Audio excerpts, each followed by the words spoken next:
Doctor Babasaheb Ambedkar open university.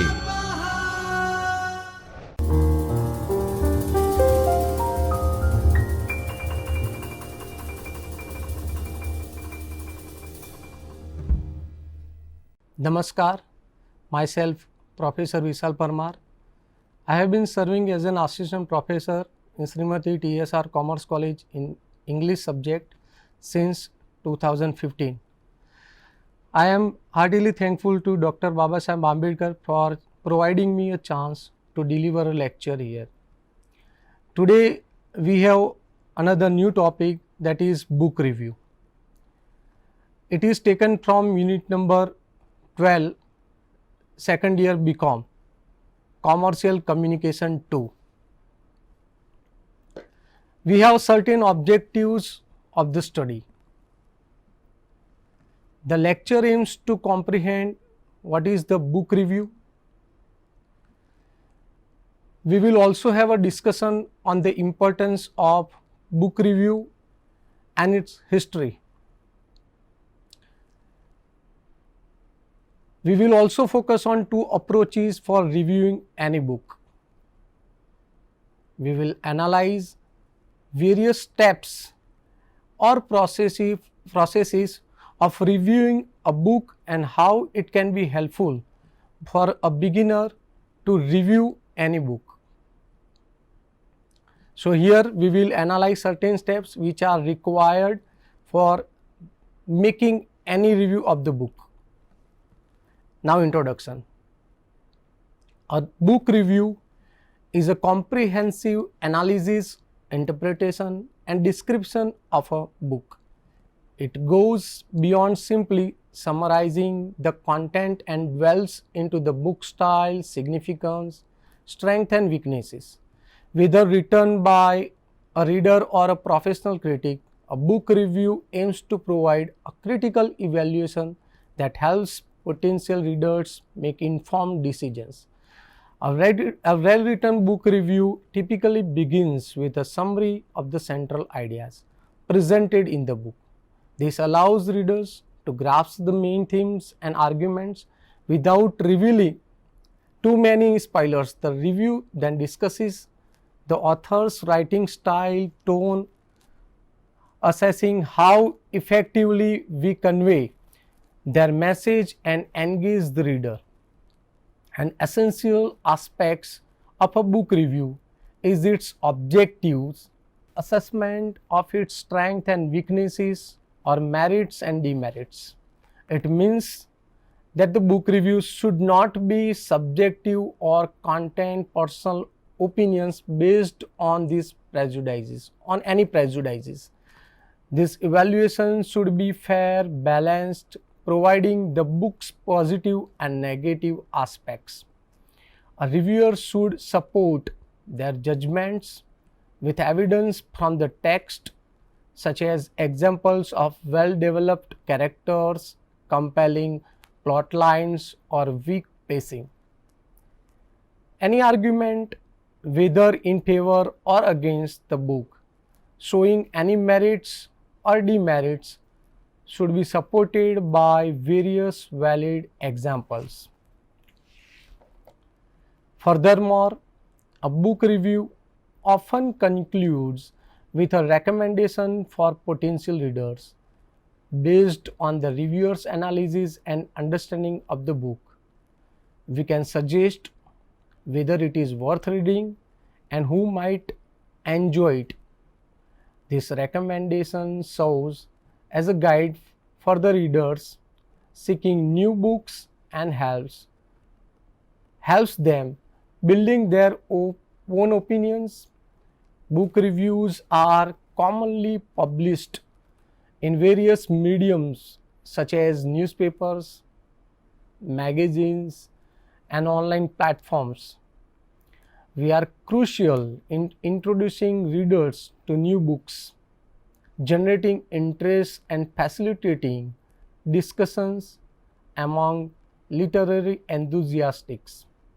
While reviews can express positive, negative, or mixed opinions, we must maintain fairness and objectivity in their assessments, avoiding prejudices or biases.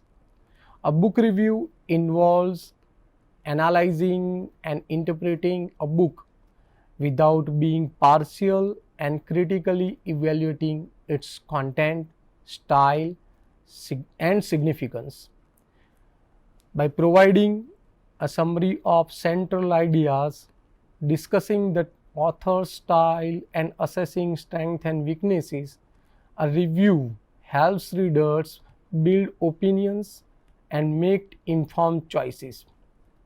The best book reviews conclude by analyzing reviewers' understanding and often make recommendations to potential readers. Now, history or background of book review. The history of reviewing books dates back to ancient times. The earliest examples of book reviews are found in the ancient Greek and Roman periods, where critics would write commentaries on the works of famous poets and philosophers. As we know that in ancient times, we can see a number of scholars and philosophers who used to write their own opinions regarding theological subjects, and that is why we can see a number of reviews would be circulated at the time. However, it is essential to note that the concept and practice of book reviewing have evolved significantly over the centuries. In the Middle Ages, book reviews were mostly limited to religious texts. They were written by theologians and scholars with profound knowledge of religious scriptures and would provide commentary on the Bible and other religious texts. The invention of the printing press in the 15th century revolutionized the dissemination of books and information. The printing press had almost opened the scope of the book review during the Renaissance period. Henceforth, book reviewing became more widespread due to the growth of printing and the rise of literary culture. Literary journals and literary critics played a pivotal role for readers simultaneously and became more prominent and offering unique opinions on the works of literature and providing literary analysis. In the 18th and 19th centuries, the publication of book reviews in newspapers and magazines cultivated a unique culture due to the growth of readers, increased due to the rise of novel and the publishing industry. So it was when newspapers and magazines employed or hired professional book critics and reviewers to increase selling rates. However, the first modern book reviews appeared in the 18th century in the publications such as the Gentleman's Magazine and the Monthly Review. The first one is the Gentleman's Magazine and the second one is the Monthly Review. These reviews were often written by scholars and intellectuals who sought to provide readers with insightful commentary on the new books and literature. In the 20th century, book reviews continued to be an essential part of the literary culture. With the growth of new media such as radio, television, and the internet. In addition, the rise of academic blogs and online book review sites has made it easier for readers to share their opinions on new books and engage in literary criticism. In the 21st century, book reviews have almost become everybody's cup of tea. It means anyone can review a book and post it on social media. Internet and social media almost changed the concept of reviewing a book. Today, book reviews remain an essential part of literary culture, and we continue to play an important role in informing and guiding readers about new and noteworthy books. The growth of internet has led to the proliferation of book blogs and other online platforms where people can share their thoughts and opinions about books we have read or they have read. Nowadays, book reviews have become a vital part of the literary ecosystem. In short, the history of book reviewing spans thousands of years, evolving from commentaries on ancient works to establishing literary journals, newspapers, and the digital landscape. The internet and social media have made book reviewing more accessible and participatory, fostering a vibrant and diverse literary ecosystem in the 21st century. Now, who can write a book review? Book reviews can be written by anyone who has read a book and wants to share their thoughts and opinion regarding the book. Book reviews can be written by professional critics, teachers, scholars, journalists, or even passionate readers who enjoy sharing their views or opinions. Book reviews serves as a valuable resource for potential readers, providing insights into a book's content, style, and overall quality. By reading reviews, people can better understand what to expect from a book and make informed decisions about whether or not to read it. Book reviews are commonly published in various formats, including newspapers, magazines, and online platforms. Book reviews play a crucial role in the literary world, helping to promote books, generate discussions, and contribute to the overall discourse surrounding literature. It is also true that professors often assign book reviews as a practice for students. Writing reviews can help students to develop critical thinking skills, analyze literature, and articulate their thoughts effectively. It allows them to engage with the material deeper and express their interpretations and evaluation of the book. Now, approaches for reviewing the book. Basically, there are two approaches. One is descriptive approach and evaluative approach. These are the two general approaches for any book review. However, first let us have a look at descriptive book reviews. What is descriptive approach? This approach provides a summary and objective description of the book's content, themes, and main ideas. Descriptive book reviews aim to give readers a clear understanding of the book without offering personal opinions or judgments. Instead, it often includes details about the plot, characters, settings, writing style, any significant aspects of the book. Now, what is evaluative approach? Evaluative approach goes beyond the mere description of the book and includes the reviewer's opinions, judgments, and minute assessments.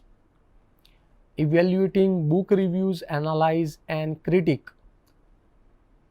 the strengths and weaknesses of the work, meaning this approach focuses on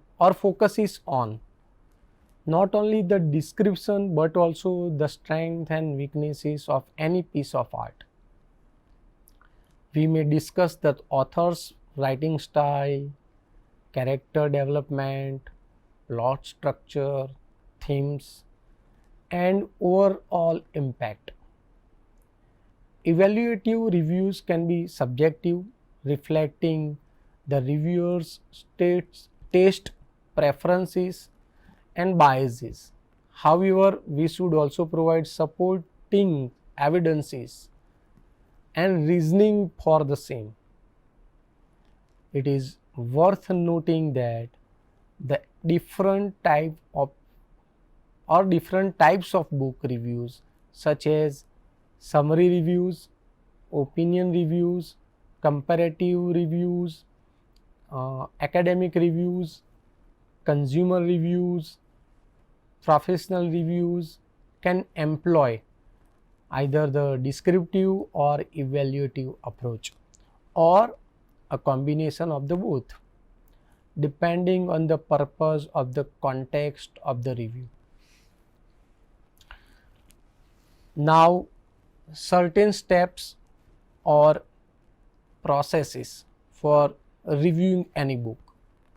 While there is no one size fits all approach to writing a book review, following critical steps can help us craft a thoughtful and comprehensive review. Here are some significant steps we can consider when writing a book review. The first one is read the book. Before writing a book review, we must read the book carefully and attentively from the beginning to the end. Taking notes is one of the most crucial steps to focus on essential details. By taking notes, we may have a long list of significant ideas, episodes, and author's point of view in a book. Reading text is necessary for book review. Without reading the text, book review is not possible. It means we cannot judge a book by its cover.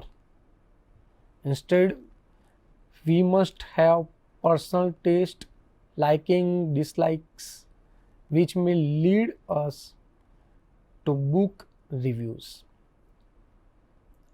Second one is determine the purpose of the book review. Think about what is the sole aim of writing the book review. What kind of information do we want to convey to the readers? Will it make any contribution to the readers? The purpose should be prime focus in the reviewer's mind. Without any purpose or intention, a book review is useless. Therefore, it should be predetermined before making any book review. The book review should justify the sole purpose or intention of the task. Introduce the book.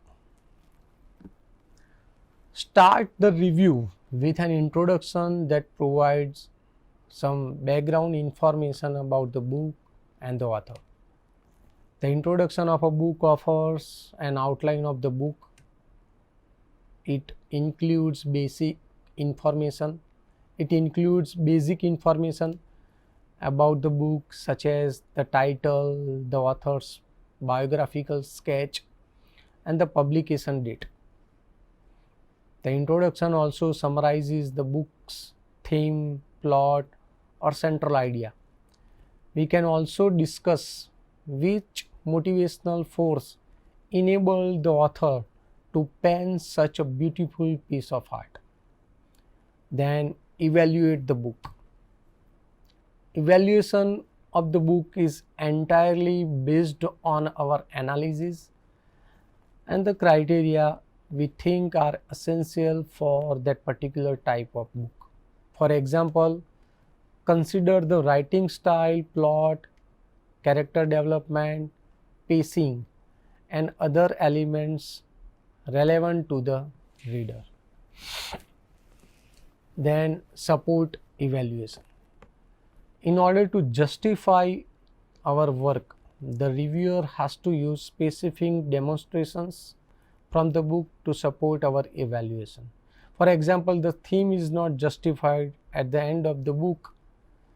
In that case, the reviewer can give some examples of the episodes that are not well knitted or coordinated well, or the climax should be intensified to uplift the stated problem.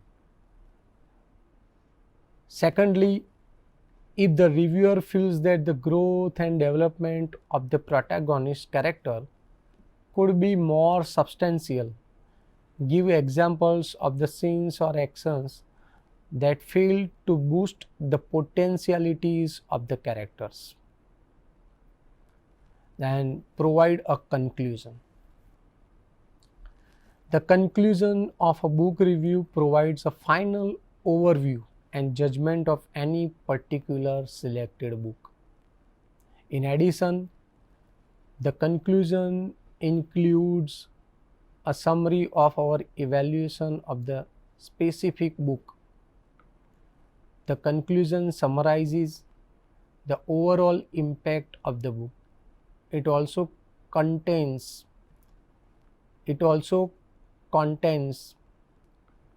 valuable insights. Then next is edit and proofread. Finally, the reviewer should attentively read his or her review at once to ensure it is well proofread and error free. Then try to make the review more transparent and concise and practical for average readers. It means that whatever the review written by any book reviewer, it should be transparent, it should be short, it should not be time consuming, but it should be short, attentive, transparent, and it should facilitate the way of reading for any readers. Finally, in order to save time and energy, the book review should be edited by omitting unnecessary details and justified with the sole purpose. Now, desirable and undesirable characteristics that we are going to discuss now. First, desirable characteristics of reviewing the book. Firstly, we are going to discuss the desirable characteristics of reviewing the books. The first one is objectivity. An objective book review aims to present an unbiased book evaluation. It avoids personal biases or preconceived notions and focusing on the book's merits and flaws. The reviewer should objectively base their judgments on the book's content, writing style, character development, plot, and other relevant aspects. It should be without any bias or prejudices. Then clarity. Clear and concise language helps readers to understand reviewers' thoughts and opinions. A well-written review should communicate ideas effectively using proper grammar, coherent structure, and appropriate vocabulary. It should be easily readable and avoid excessive jargon. Sometimes some book reviews are full of complex words or technical words which often need to be clarified for readers. Despite having good elements in the book review, readers usually need more time to finish the review. Instead, it should be accessible to all with a readable writing style. Then, insight. A book review should go beyond summarizing the book's content. It should demonstrate a deep understanding of the author's intentions, themes, and literary techniques. By offering thoughtful analysis and interpretation, the reviewer helps readers to gain a deeper appreciation and understanding of the book. It means that a book review should not only summarize the story of any book, but it should provide a depth insight. The next one is knowledge. A reviewer should understand the genre and subject matter to provide an informed critique. Familiarity with the literary devices and conventions allow the reviewer to analyze the book's execution effectively. This knowledge enhances the review's credibility and provides readers with valuable insights. So the reviewer should be familiar with each and every details of the author's biographical sketch, author's motivational source behind writing the book, and each and every essential information. Balance. A balanced review considers the book's strengths and weaknesses. It acknowledges the positive aspects such as engaging storytelling, well-developed characters, or insightful themes. It should also highlight shortcomings such as weak plot points, inconsistent pacing, or underdeveloped ideas. This balanced approach helps readers to form a well-rounded opinion. It should be well balanced with merits and demerits, strengths and weaknesses. Then, constructive criticism. Besides pointing out strengths and weaknesses, a good review should provide constructive criticism. It offers specific suggestions or recommendations for improvement, focusing on how the book could enhance its strengths or weaknesses.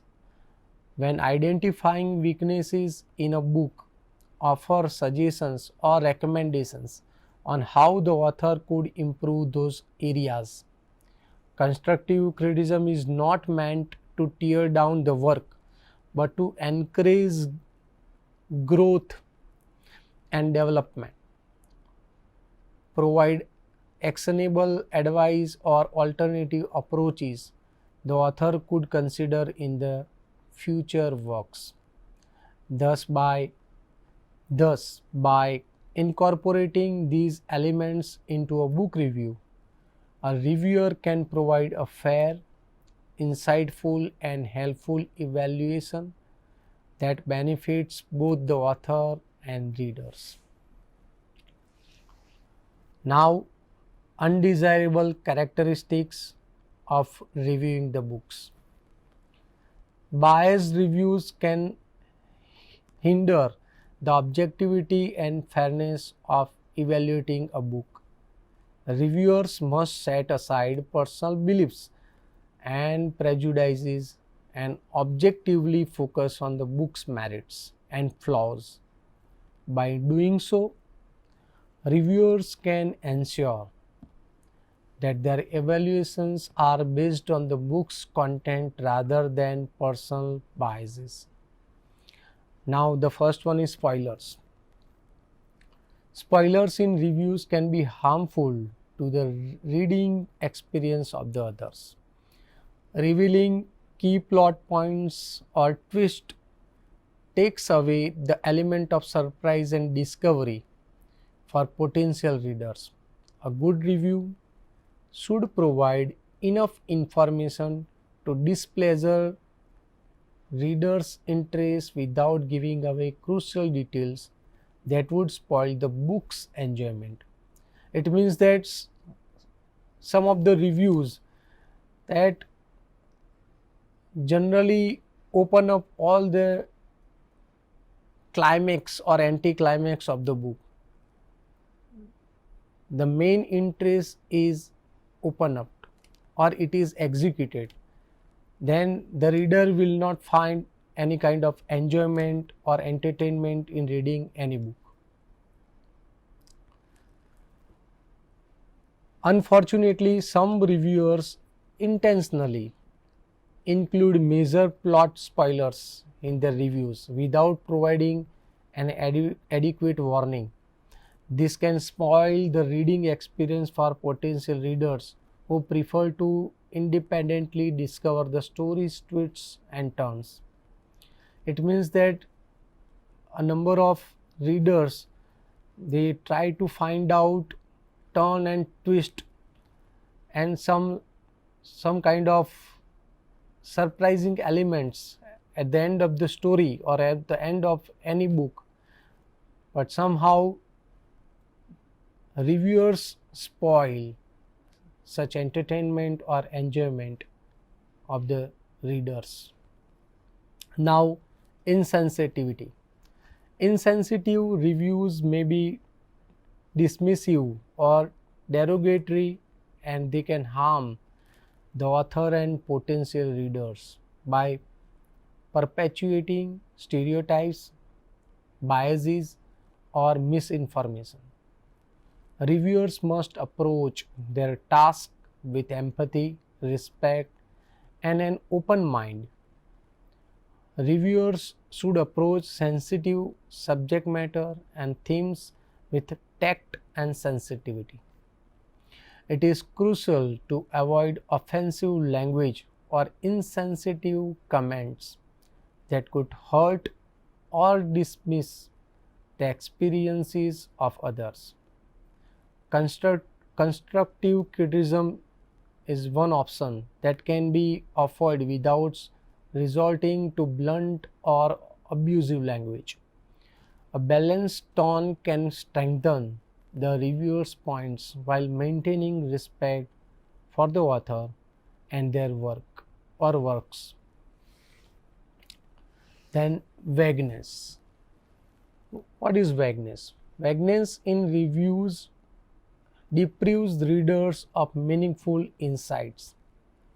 Instead, assessment should be specific, detailed, offering clear explanations and examples to support the reviewer's opinions. Means all the details which are mentioned should be specific and should be furnished in a clear-cut language. By providing specific details about the book's strengths and weaknesses, readers can make more informed decisions about whether it aligns with their interest. Vagueness in reviews can be frustrating for readers as it leaves them uncertain about the quality or relevance of a book. When a Review is vague. It fails to communicate the aspects that make a book valuable or lacking. For example, simply stating that a book is good or a book is bad without further elaboration does not provide much guidance to potential readers. Instead of simply stating that a book is good or bad, a specific and detailed review might elaborate on the reasons behind the evaluation. Then, lack of knowledge. Reviewers should strive to understand the genre and subject matter we are reviewing. This allows us to provide informed criticism and insightful analysis, enhancing the value of their reviews for potential readers. To write unbiased and effective book reviews, reviewers should avoid personal beliefs and prejudices, refrain from spoilers, be sensitive to the subject matter, provide specific and detailed insights, and understand the genre and subject matter well. A lack of knowledge about the genre or subject matter can lead to inaccurate or unhelpful reviews. Therefore, by following guidelines, reviewers can contribute to a more helpful and reliable review culture. Now, to sum up, the art of writing a book review holds immense significance. It serves as a gateway for readers to unravel the strengths and weaknesses of a literary work, guiding us towards a profound understanding of the author's creation. In this unit, we have explored the fundamental elements of a book review, such as the introduction, background information, the review process itself, and desirable and undesirable characteristics for evaluation. By cultivating the skills of careful reading, critical thinking, and effective communication, we can craft thoughtful and well-written book reviews that enhance our appreciation of a book and contribute to the broader literary conversation. Mastering the art of writing a book review empowers readers to investigate beyond the surface of a literary work and explore its intricacies. Through careful reading, critical thinking, and effective communication, reviewers can eliminate a book's strengths and weaknesses, offering valuable insights to fellow readers.